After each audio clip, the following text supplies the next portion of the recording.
আজকে আমরা আলোচনা করব কিভাবে থ্রেড কনজাম্পশন করা যায়।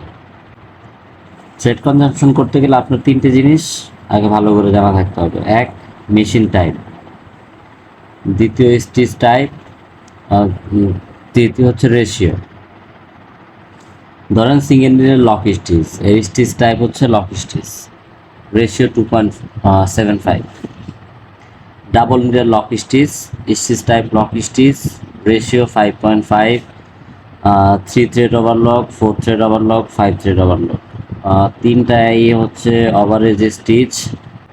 হ্যাঁ, 3 থ্রেড ওভারলকের রেশিও 6, 4 থ্রেডের 8 এবং 5 থ্রেড ওভারলকের 11।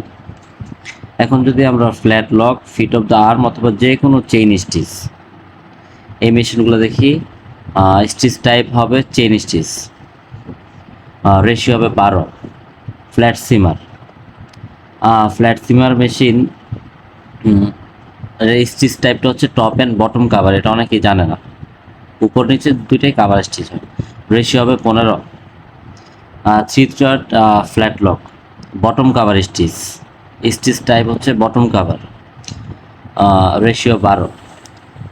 2 থ্রেড ফ্ল্যাট লক, এটাও bottom cover stitch, body hem বা হচ্ছে লুপ মেক বা স্লিভ হ্যাম এইসব কাজে ব্যবহৃত হয় 3 থ্রেড এবং 2 thread flat lock, bottom cover stitch. আর 2 থ্রেডের রেশিও হচ্ছে 10। বাটন হোল, বাটন স্টিচ, দুইটাই লক স্টিচ। বাটন হোলের রেশিও হচ্ছে পার হোলে, প্রত্যেকটা হোলে 0.25 মিটার এবং বাটন স্টিচে 0.30 মিটার, এই পরিমাণ থ্রেড লাগে।